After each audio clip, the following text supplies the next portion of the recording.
guys, it's Amelia, but not the pilot, just Amelia.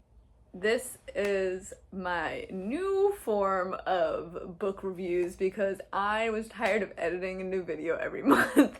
So instead, I'm hitting you with lots of travel vlogs this year, and then I'm going to do a seasonal reading wrap-up video is my plan. So this is the spring reading wrap-up. So it's what I read in March, April, May.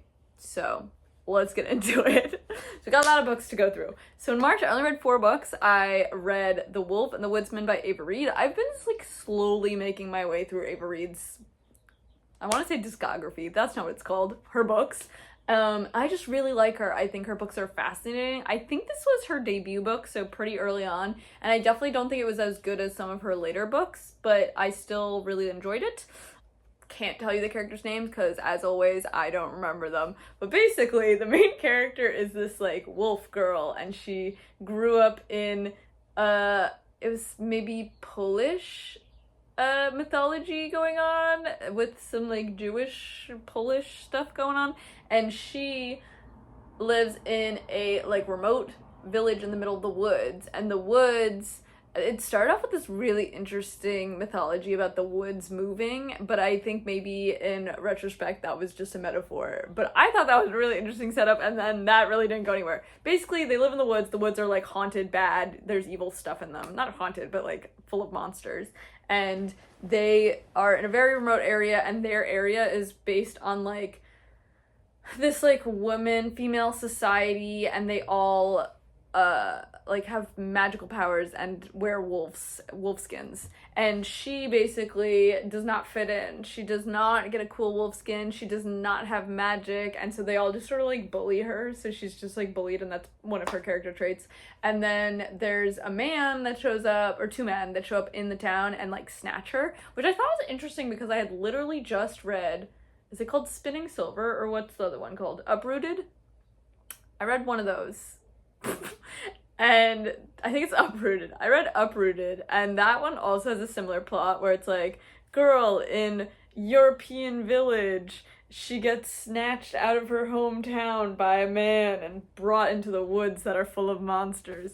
So like interesting that I read these within the span of months. I do wish I read this in the winter. It was still like winter, I guess, in New Jersey, but it was a very like snowy, sort of wet book. But yeah, basically she goes on this really, really long, big adventure, which I feel like was very like jam-packed into this book. It was just like constantly stuff was happening, but I did feel a little disappointed with the ending, not gonna lie. Basically, did I not finish my thought on how the plot goes? She gets snatched by this man out of her village because they like are basically like the night guard situation, and they show up and they're like, you owe us one of your magic women, and they're like, here, take her. She's not magic, but they don't know that, and so they take her, and she's supposed to be like a fake magic person. They're gonna bring her to the capital because the king wants her. The king gets 1 magical teenage girl a year, and basically he just like kills them and does, we don't know what he does, but it's bad. But we know they die because they never come back. And so she's like sort of knows that her town has sent her for the slaughter. But she's not magical. So she's like, haha, I get to screw them over in the meantime. So then it's sort of this whole journey about them on their way to the city, the capital, but also like she gets to know this night man. And his companions end up dying, and that's not really a spoiler because it happens like literally in the first couple chapters, but basically we find out who he is, and then they have this like little bit of romance situation going on, and they're like going on this big quest, but then they go to the capital, and then yeah, so I don't know, it was good, but it wasn't my favorite of hers, and I do think it was very sort of like wibbly wobbly about where it was headed, because it did not really meet like the promise from the beginning. Like I felt like the beginning of the book was very interesting, but felt like it's set up for a different book, and then the middle felt like a completely different book, and then the end was like a completely different book. But it did all come together, I suppose, but like not in the way that I appreciated, perhaps. I also read Hazelthorn, which I just love C.G. Drew so much. They are, I think they're a non-binary ace, maybe trans. They're queer. They are a queer gothic horror writer. That's all I know. All of the books that I've read by them so far have been so ooky spooky delicious. This one is so fun. It's about these two boys. It really gave the Secret Garden vibes, because it's about this boy who's like very sickly, and he's like trapped in the manor house, and the only person that he really likes is like the elderly man that owns this house, but he has one kid his age in the house as well, who they used to be really good best friends, but something happened and he can't quite remember it. And ever since then, they've sort of been on the outs, and he bullies him. Or does he? Does he care about him?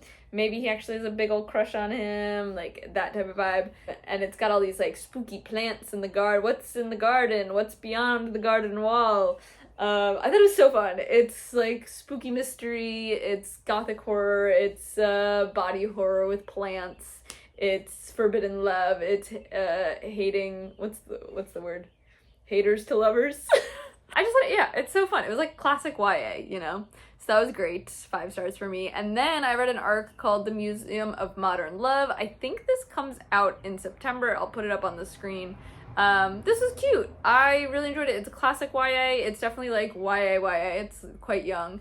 But I thought it was really fun. It's so silly. It's so cute. It's set in the MLitt in New York City, and it's about this couple, or is it about a different couple? You'll have to read to find out. But basically, she is obsessed with art history, and she wants to be an art historian, and she's doing this summer internship at the MLitt with this other boy, and she has this big idea in her head that she's gonna go through the MLitt and on like a tour of the different items and with this boy, and they're gonna like fall in love on this tour because they've sort of been best friends the whole time, but she wants to be something more, so she's like planned this moment out to like date him basically, and it doesn't quite go the way she wants it to go, but maybe it goes the way she needs it to go. But I thought it was really interesting. I, being a close to New Yorker person, I really enjoyed it, and I thought it was so cute, and it's like I know exactly which rooms they're talking about, I know exactly what art they're talking about, so as like a New York person and also an art historian, I was like, this is so cute and so fun. So definitely give that a read when it comes out. I also read Dungeon Crawler Carl by Matt Dinneman. This book has been freaking everywhere, so I finally gave it a try because your girl loves D&D. I love a high fantasy book, and this is like the stupidest book I've ever read in a good way. It was great. I had a great time. There's lots of criticisms I've seen online about how it's, I guess, like sort of misogynistic and not great. I get where they're coming from, but I also just sort of think this book is not that deep. I just sort of don't think it's about that. I think it's about a man and his cat, and they get stuck in a dungeon that's basically D&D, and they're like trying to survive for their life, and I think it's stupid, and I think it's ridiculous, and there's an AI that has a foot fetish, and he doesn't have any pants, and the cat can talk, and it was great. I had a great time. It's so silly, it's so fast. If you like D&D or video games, I think you'll enjoy this book. I will say it's very like heavy on the D&D video game aspect. Like it sort of like really goes over like achievements that they've gained and stats and stuff like that. And I will say I perhaps skimmed that because I was getting a little bored because there was maybe too many of them. But I think it's really fun. I also think this author is like sort of crazy. I've watched an interview with him talking about his process, and he basically has like no plan. He just starts writing, and then this is what happens, and I love that for him. So I think there's about 8 books now. I am currently reading the second one, so you'll hear about that later. But yeah, I'm hoping to read the whole series, because they're basically, I mean, there's 8 of them out now. I guess he's still writing them, but they're enormous. But they go really fast. So if you're looking for like a fun, fast, silly read, like this is the book for you. Yeah, I feel like it was like a good 4.5 stars for me. It wasn't like the perfect book, but I thought it was just like so fun. I also finished Heartstopper. This is the final Heartstopper book, which is so sad to me. But I was reading it on Webtoons. That's how I read it before it's technically been published. It's completely out there for free if you'd like to read it, or if you want to wait until, I think, July or August is when the actual book comes out. But yeah, the whole thing's done, and it makes me so sad. Now all we have is the TV show that's coming out, the new season or new movie that's coming out. So sad. I love those books. They're so cute, so happy.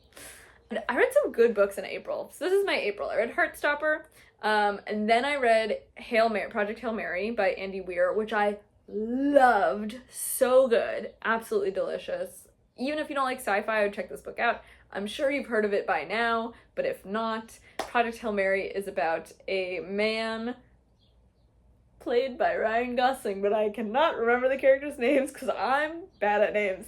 It's about this man who is a science school teacher, and basically there's this big ecological space issue that's happening where there's like the sun is slowly diminishing because there's some sort of microbe in the space that's eating it. And so because this is happening, this is going to drastically affect the Earth. And so the world is going to overheat but then freeze, and the sea levels are going to rise, and all these things are going to happen. And so they are basically trying to figure out what's happening, what's going on, and then they are going to send some astronauts out there to go fix it, and send them into deep space to the source of where these space microbe alien things are happening, and like do something to fix it. I just think it's a fascinating book. The book is so much better than the movie. The movie was great, don't get me wrong. I thought it was a really, really good adaptation, like honestly perfect, but it did cut out a handful of things. The book is better. It's all about hope, and it's about humanity, and I just thought it was delicious, and it was just so fun. And yeah, it is a sci-fi book, but for me it's more of a book about humanity in space. Like, it's just set in space, but it's not that space heavy. It's science heavy, which apparently the author is really into science and like really deeply researches all the things he talks about. So everything in the book is like factual, like could happen, which I also think is very interesting. So I thought that was great. It was really good. It's also very well written, and it's in a very interesting layout. It starts with our main character in a spaceship, and he doesn't know how he got there, and he doesn't remember anything. And then you're slowly finding bits and pieces out of like what's happening in the world. So I definitely recommend that. I also read Heated Rivalry in April. I have indeed seen the show. It was great. And then I watched the TV show. That's a first for me. I usually read things before I see them, you know? But I am not a big romance reader. I think you guys know this, but I did read Heated Rivalry, which I think is the second or third book in the series, but this is the one about Shane and Ilya, who are the main characters of the TV show. And honestly, it's like shot for shot the same thing as the TV show. I think they cut out like 2 scenes from the book, and I thought it was great. So that's very fun. It's gay hockey romance book. That's literally, it is what it is on the cover. I think I'll probably read the others that Shane and Ilya are in. I honestly don't care about any of the other characters, so I will not be reading the rest of the series. Don't come at me. Next, I read The Ending Writes Itself by Evelyn Clark, which is technically V.E. Schwab plus Kat Clark. They're like friends and they're writers, and they wrote this mystery book together. It was so cute. I saw them talk about it in New York City, and it was fun. It was good. I don't know. It was a really interesting concept. I think I give it like 4 stars, and the concept is that a very, very like world famous author who lives on this remote island in Scotland has died, but the world doesn't know yet. And they've invited, I think, 6 different authors to come to the island for like a writing retreat. And so they're all like very excited because this is sort of like a big deal for them. It's gonna be a big break. They were invited by like the most famous author in the world. Like, that's crazy. And they all get there, and then they find out that the author's actually dead, and that they are there to finish his last story because he was like this close to finishing it, and he just like needed to write the last 100 pages, but he didn't leave any notes and he didn't leave anything. And so his editors and publishers have invited these people there to all do their take on the ending. And then it's very Agatha Christie, and then there were none vibes of people start dying, things are happening, who's gonna write the best one, who's gonna die, is anyone gonna survive? So very interesting, very fun. And then each character is a different genre as well, so like, and they're very tropey, which I thought was fun. So like, there's a YA fantasy writer, and she's like super bubbly and cutesy and happy, and then there's like a dark and broody horror writer, and so it was very fun. I really enjoyed it. I would recommend it just to anybody in general. It's a fun little mystery novel. And then I read The Isle of the Silver Sea This is a Lady Knights lesbian novel, and I love Lady Knights, so I was very excited about this one. It's been on my list for a while. I thought it was pretty good. I thought it was an interesting concept. Something about it didn't, like, hit for me. I don't really know why. But I don't know. I really liked the concept. It has this whole aspect going on of, like, stories, and the stories get reincarnated over and over again, so people are born into stories, but they don't immediately know, and then they'll, like, find out in their youth, oh, I'm part of the story of the dragon and the knight, or whatever the story is. They're all, like, fable stories. And then they're fated to live out their story. They have to live it out. And there's a monarchy, and it's sort of set in London, and if I had a nickel for every time a fantasy novel started with a fantasy map of the UK, I would have 2 nickels, which isn't a lot. But it's something. So yeah, I don't know. It was interesting. It's definitely very, like, medieval fantasy, adventure-y. I sort of wish it wasn't set in, like, a fake London, because I just didn't feel like that added anything to it. I did really like the reincarnation aspect of the stories, but I think I would have liked it better if it just sort of focused on that, and I don't know. And I did really like the main characters. It was these 2 ladies. One was a lady knight, and the other one was, like, an immigrant who does, like, she's a witch, but also she does, like, tattoo ink stuff, which is also part of the witchcraft. So it also had a lot of conversation about, like, immigrant diaspora and immigrants in the UK, which I thought was interesting, and well done. But yeah, I don't know, it was really good, but I think I was just not in the right headspace to enjoy it, because it just, like, wasn't grabbing me, and I really don't know why, because it has all of the aspects of things that I enjoy. So I just think I wasn't, like, in a reading mood when I read it. But I did, in retrospect, really enjoy it, so I don't know why I only gave it, I think I gave it 3.5 stars, which is sort of low for me. I don't know why it didn't get 4 when it has everything I like, and I did enjoy it, but whatever. Next, I have another arc for you. I'm not gonna say too many things about it.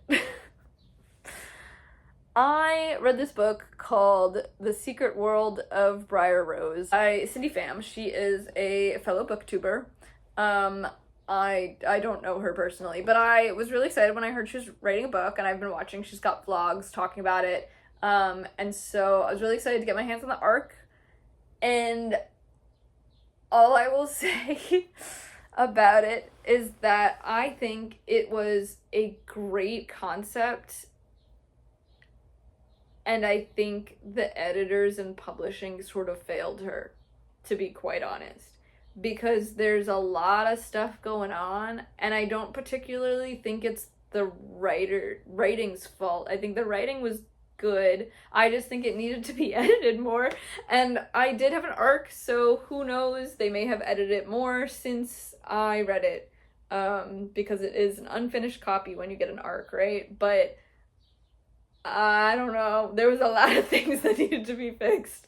But overall, the concept, let me explain it to you, because I think it is fascinating, and I did really like the one character's perspective, which is funny. We'll get to that. I'm getting ahead of myself. So, main character's name, there's 2 main characters. We have Amelia, Princess Amelia, who is Sleeping Beauty. And this is why I don't really understand. Some of the characters were, like, renamed, but then they literally were just, like, copy-paste the characters from Disney's Sleeping Beauty.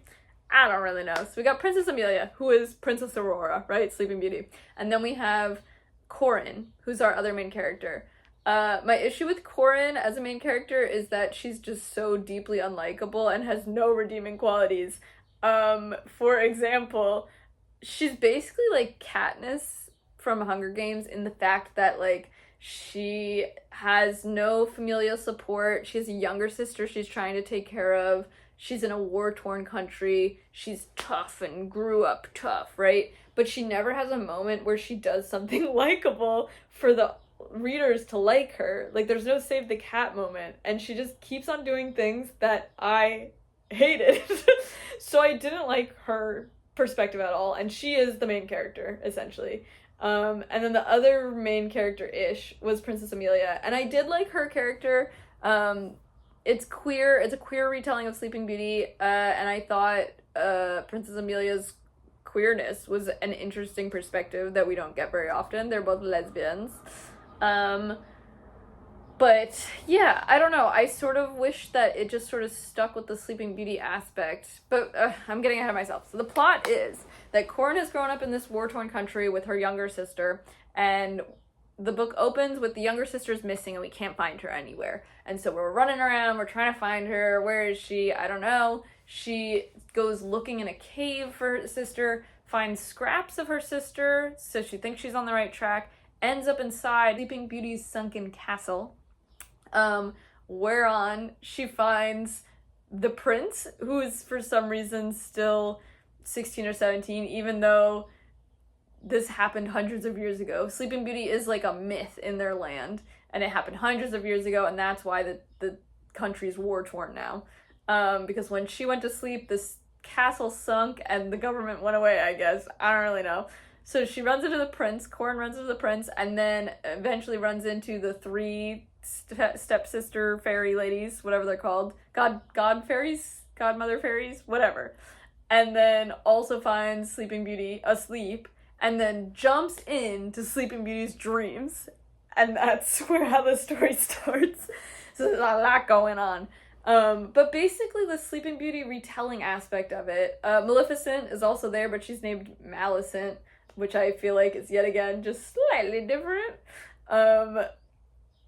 Malicent is a they-them non-binary diva, the boots down, and I'm not gonna say anything else about that character because I didn't really like them. So yeah, I don't know. It was interesting because most of the book is set in this like dream world, dreamscape, nothing is real, which made the book feel really young. So I sort of didn't really know who the audience was supposed to be for this book. And I enjoy a YA book. I read Percy Jackson all the time. I love a young book, right? This is not the problem.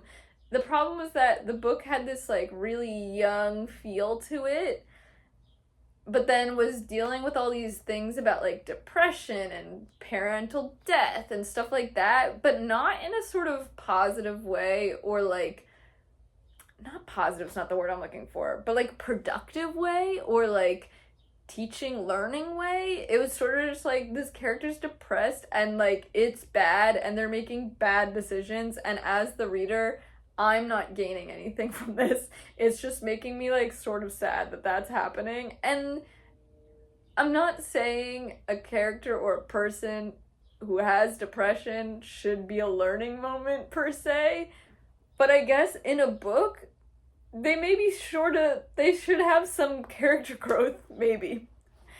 What else happened in this book? There was a whole thing with the younger sister that I literally can't even get to because it is a major spoiler and it pissed me off so bad that I can't even talk about it. But I did finish this book. I actually DNF'd it twice and then came back to it because I got it on NetGalley, and NetGalley docks you points if you don't finish books that you are given. So that's on NetGalley for making me read this book. I didn't really like it, and that's all I'm gonna say. If you want to read more about my issues with it, I posted my reviews on all of my links below. And I had a lot of discussions about it on Pagebound. I don't know, it's just the core of the concept was so interesting and so clever and so good with this like retelling of Sleeping Beauty as queer, and that's why the prince's kiss doesn't wake her up. I don't know why we didn't stick with that. Okay, so now we got May. These are the books I've just read. So I went to Utah with my friends and we did a big Southwest road trip where we went through Arizona, Utah, Nevada, California. We did all the different road trips. It was really fun. I will eventually make a vlog for that, and that will be eventually on this channel. Probably like 8 years, dude. I edit so slowly. Anyway, while we were on this girlies road trip, we decided to read some cowboy smut, because what else would you do when you're stuck with your friends for 8-hour car drives? So we listened to the Lyla Sage cowboy smut books, which are called Done and Dusted, which is the first one. Swift and Saddled, I think, is the second one. And then Wild and Wrangled, which is the fourth one. We skipped the third one because I think my one friend had read it already, so that's why we just didn't do it. But we also didn't have enough time. I hated these. These were bad. I did not enjoy them. I think my main problem is that they're really straight. And my other problem was that they're not really cowboys. And then my third problem was that there was no third act issue. You know, like, I think a classic romance book plot is like, you meet the two characters, they're gonna fall in love, but there's issues for some reason, right? They eventually get together by like the midpoint, they're dating, and then third act point, something bad happens, the climax, and they usually either break up or there's like a big revelation or something big happens, and then they both have to take a beat and they're like, I don't know if I could date you anymore. But then at the end, a happy ending, right? And then you get that weird epilogue where they're having a bajillion babies and you hate it, you know? Is that just me? I don't know. So I was expecting that. That's sort of what you expect, no? None of these books have that. So if you're looking for that, they don't have a third act breakup. Sorry to spoil it. It just sort of pissed me off. It was too happy ending, and also, like, the third act climax issues they had were not big enough deals, in my opinion. Like, in one of the books, she's, like, mad because he bought her a house. Which, like, that's a stupid issue to have. It pissed me off, you know? Like, if someone bought you a house because they cared about you, you'd be mad? You'd be mad? No.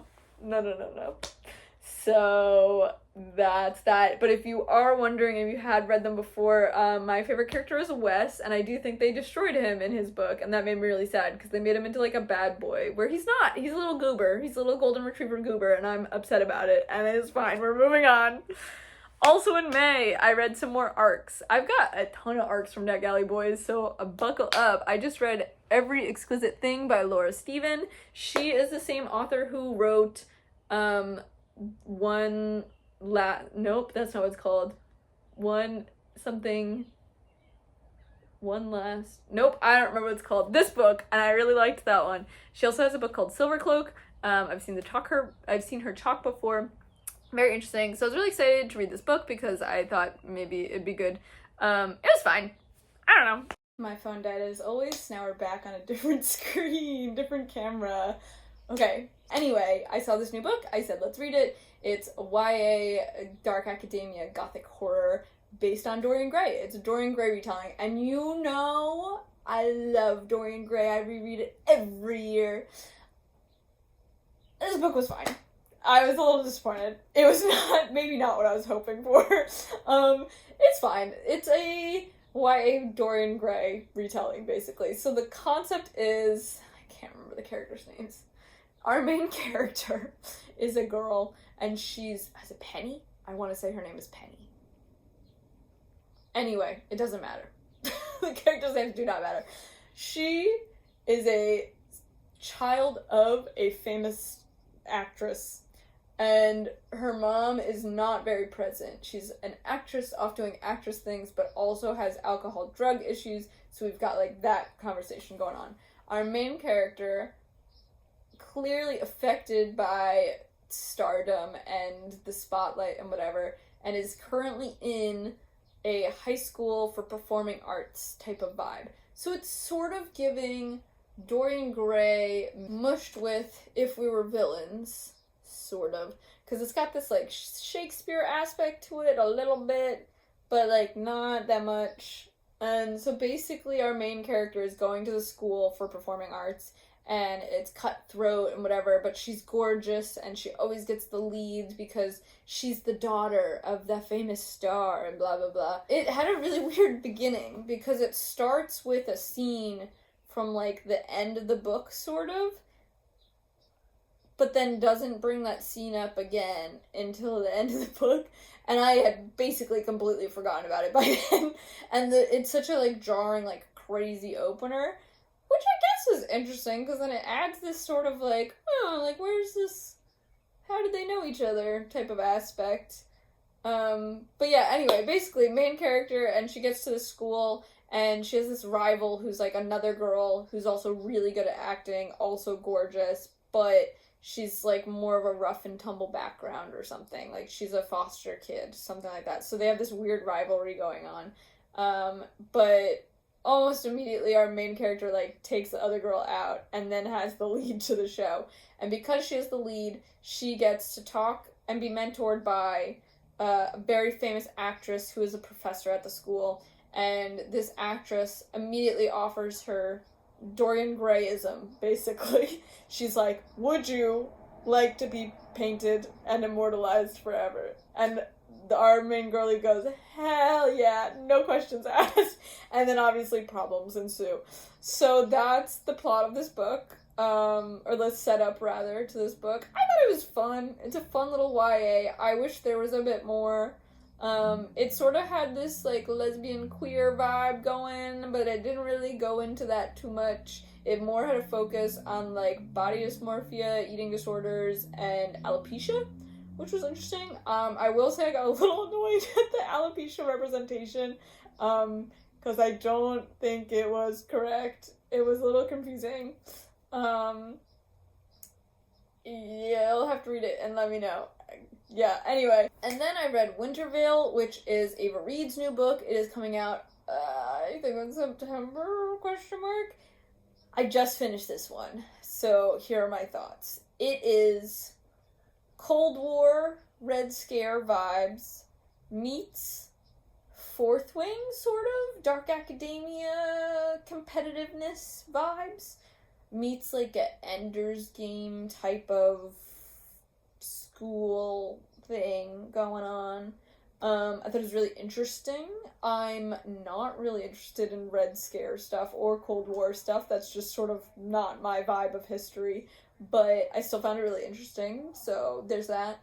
But yeah, not my favorite of her books, but I still enjoyed it. It's definitely a YA book. It's definitely sort of younger. There's 4 main characters, and each one is basically like this gifted genius child who has somehow gotten in trouble with the law and then was supposed to face big criminal jail time or something, but instead was snatched up by the CIA government situation and placed into this fictional military spy kid school.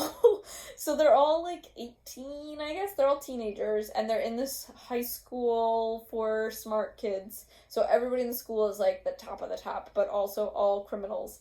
And all 4 of these kids have done different types of things. They all have different types of specialties. We have a youngest politician ever who's like a sleazy rich boy type of guy. We have a pageant queen girly who has an eidetic memory, which is interesting. Basically like a super agent. She's really good with guns and beating people up and type of stuff. And then we have, she's the boss, the brawn of the situation. And then we have like super smart, strategic girly who's also half Russian. Or no, she's not half Russian. She's Russian immigrant parents. So, and this is Red Scare, remember. So that's important.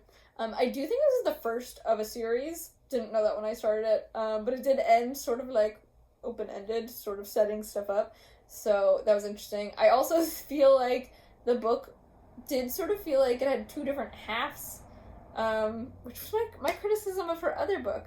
Interesting. I don't know. I really like all of the books I've read from hers have been like 5 stars, except for this one and the other one I was just talking about, The Wolf and the Woodsman or whatever. They were 4 stars. So they were good. They just weren't perfect. I really liked this one, but yeah, I did feel like it was very disjointed almost. So these are my criticisms of it. I really enjoyed it. I thought it was really fun, really crazy, really silly, really weird. Not silly. I don't know why I said that. But yeah, it has this sort of weird disjointedness to it because the first half is all like dark academia, like setting up the school vibes and the rivalries and the relationships, and then the second half is all like spy stuff. And it felt like 2 parts, because the second half of the book is like so fast, and the first half of the book felt like it was just like all set up, like it's like you're leading up to something, you're getting there, and then you get there and it's like bam, and then we're resuming. My only other criticism is that there's 4 main characters, right? So it's constantly like switching between their POVs, which I think is very interesting. But 2 of the characters have really similar names, in my opinion, Claudia and Nadia. And I think because they both vaguely sounded Russian to me, and both have an like Ia, like the end of the name ends with Ia, I could not tell them apart. And so the chapter would start, and I was like, wait, is Claudia this one, or is this Nadia? Who is this? So that was a bit confusing for me. But perhaps that's just because I'm bad at names. But overall, I really enjoyed it. And yeah, it has a lot of political commentary, which I thought was fun. And yeah, it's basically like a futuristic it's an alternative future, I guess, if America was still in the Cold War situation, I guess. But yeah, I thought it was really interesting. It was good. Last but not least, I suppose, I also got an arc for Seek the Traitors Son, which is Veronica Roth's new book. It is sci-fi. It's sort of Mad Max meets Star Wars, I guess. That's the vibes I was getting. Mad Max meets Star Wars meets COVID. It was like so clearly a COVID book. I'm really disappointed in this book. I thought I was really gonna like it because when Divergent came out, I was obsessed with it. Her new books, One Among Crows, I love. This book, I could not get into it for my life. I read so much of this book and I was so bored.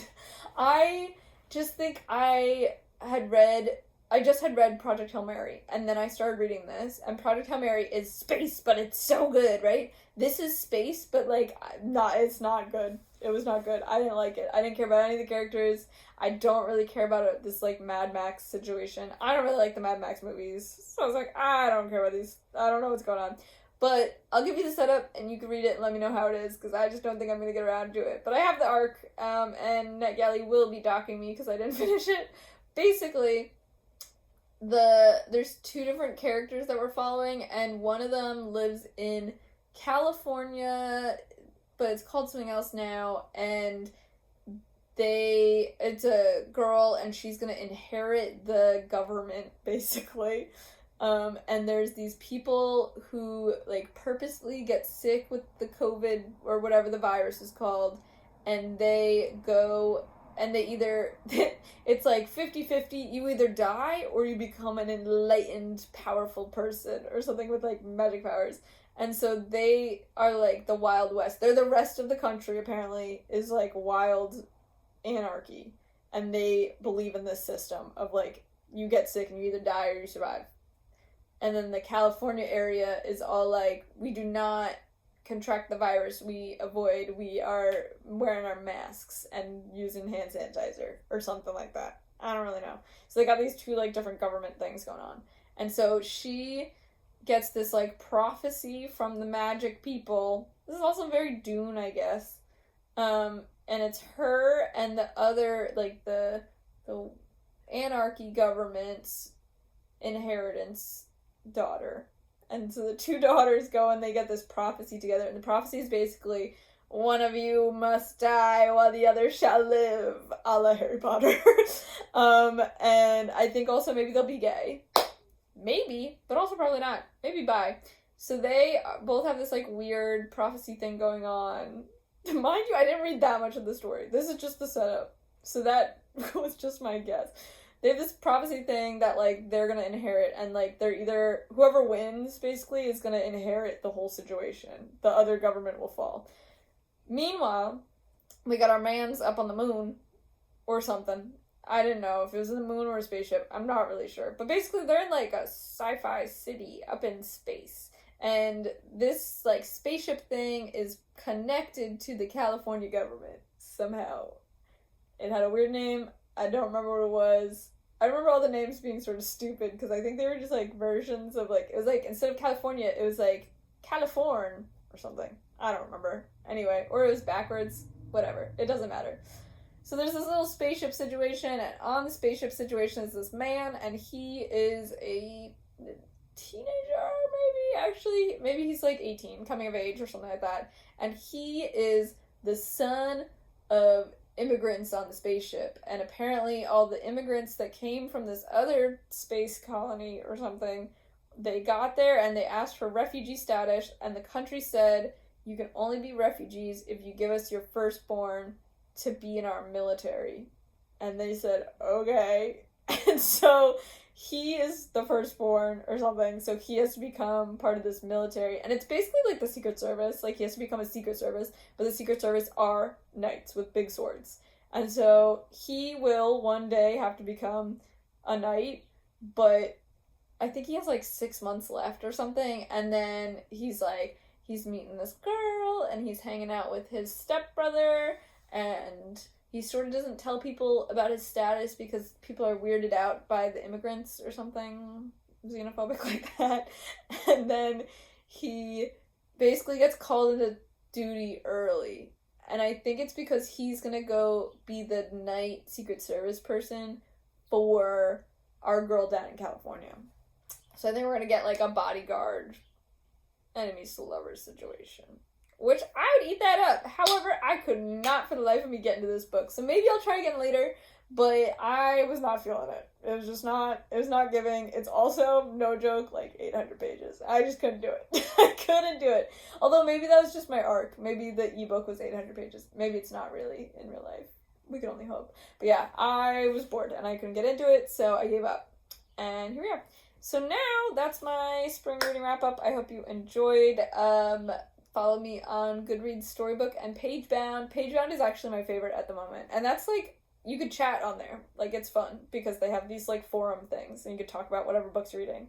So, that's what's going on at the moment. I am reading the Carl books. The Dungeon Carl, whatever the hell they're called. I'm reading those. They're massive. I think it's going to take me forever. Although I read almost an entire book yesterday, so they're fast. So I'm reading those. I'm hoping to read the Assassin's Apprentice, Robin Hobb books this month, or soon, I guess this summer. What else am I going to read this summer? I have a big long list of books to read this summer, and I'm not going to get through all of them. I just got Devil Wears Prada out of the library because I've never read the books nor seen the movies, so I need to get around to that. Although a lot of people tell me that the job I used to have was similar to the book, and that scares me, so we'll see. What else? I am going to read George Falls Through Time, I think it's called. I just got that out of the library, and I've been reading a lot of nonfiction books because I'm commuting a lot, so I like to put those on audiobook. So at the moment I'm reading Bad Gaze, and I'm reading the Edmund Fitzgerald book, but I can't remember what it's called, and it looks like this. And both are very good, so I recommend them. I hope you are having a good summer, or beginning of summer, I guess, and I hope the weather's not too hot where you are. It's been weird here. It's been really cold and then really hot, so who knows what this summer holds for us. Thank you for watching. Bye!